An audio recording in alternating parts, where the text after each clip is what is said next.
Hoje a gente vai fazer uma análise mais aprofundada da situação recente do Banco do Brasil. Teve esse rebaixamento, né? Dessa vez foi o JP Morgan, as ações caindo. Fica aquela pergunta: o que está acontecendo e para onde pode ir esse preço, hein? Vamos dar uma olhada então nos detalhes por trás dessa movimentação toda, as projeções de lucro, que, nossa, não param de cair, os desafios específicos do banco, muito ligados ao agro, né? E os cenários que o mercado está considerando. Tudo isso com base numa análise detalhada recente. A ideia aqui é entender os fatores mais importantes que estão pressionando o Banco do Brasil agora. Aí, antes da gente começar, se esse tipo de análise interessa, por favor, já deixa o like no vídeo e se inscreve aqui no canal para não perder as próximas, tá bom? Ok, vamos lá. Para começar, teve isso aí do JP Morgan, né? Rebaixou a recomendação, cortou o preço-alvo do Banco do Brasil, era R$ 26, foi para R$ 25, isso com a ação já sendo negociada ali perto dos R$ 19, quer dizer, já acumula uma queda bem forte no ano, né? Mais de 36% desde aquele pico lá perto dos R$ 30. Exatamente. E o centro de tudo isso, olha, é a incerteza enorme sobre os lucros futuros. O JP Morgan, por exemplo, que você mencionou, eles cortaram a estimativa de lucro para 2025, assim, em 41%. Esperam agora 22,5 bilhões. Essa é a projeção mais baixa que a gente viu recentemente, sabe?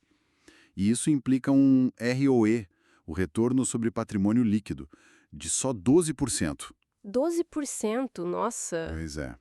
Isso é bem preocupante, porque ficar abaixo da taxa Selic atual, que está lá nos 15%, né, basicamente o retorno esperado do banco mal supera o que se ganharia na renda fixa, que tem um risco bem menor. Aí se questiona o prêmio pelo risco da ação, entende? O mercado parece meio perdido, sem clareza sobre o desempenho futuro.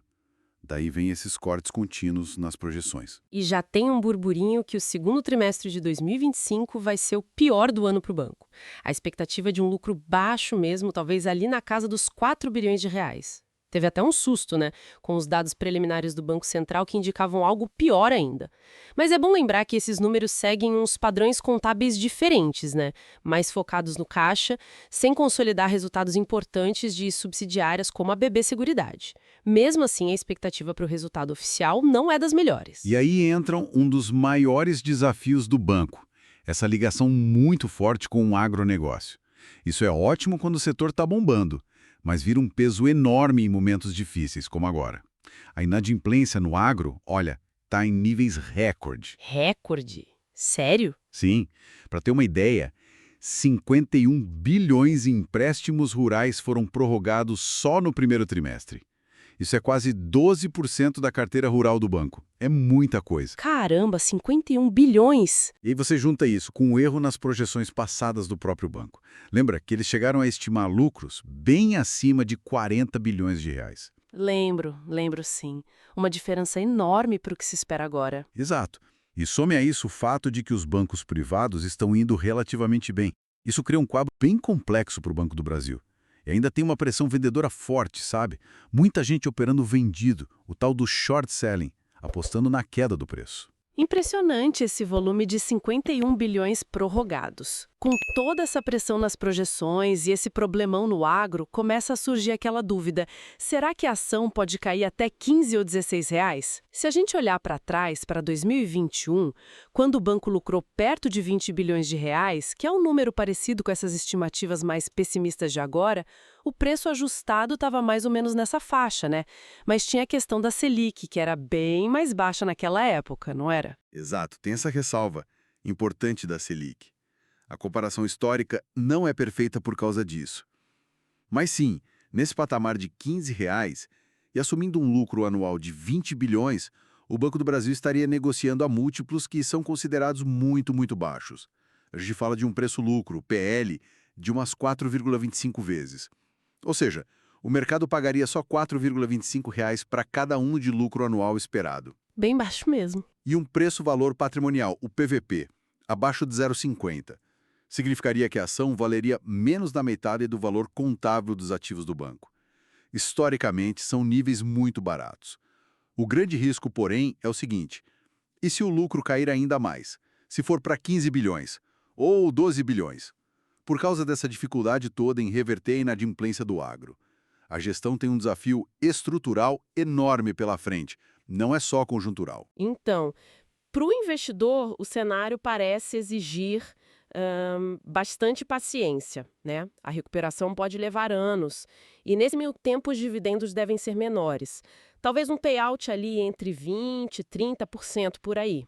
É uma possibilidade real, sim. Os resultados agora do terceiro e quarto trimestres, começando por esse que sai em agosto, vão ser super importantes para a gente ver se aquela melhora que o mercado espera começa a aparecer. Se não vier, a pressão vendedora pode aumentar ainda mais, imagino. Exatamente. Recapitulando rapidinho, então, a gente tem esse rebaixamento recente do JP Morgan, muita incerteza nas projeções de lucro, um segundo trimestre que deve vir fraco, o desafio central da inadimplência recorde no agronegócio e essa possibilidade real, mesmo com a ressalva da Selic, da ação buscar os R$ 15, olhando histórico e múltiplos. É realmente notável como essa dependência de um setor específico, como o agro, pode gerar tanta volatilidade para um banco gigante como o Banco do Brasil. Principalmente quando a gente compara com os pares privados que parecem estar navegando melhor nesse momento, né?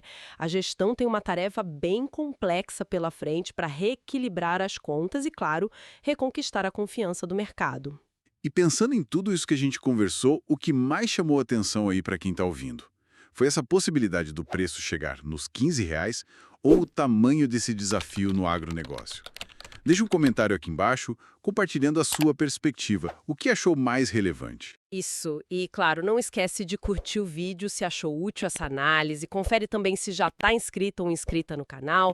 E ativa o sino de notificações para acompanhar as próximas discussões. Combinado?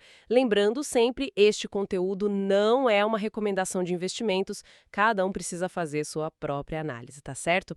Um abraço e até a próxima.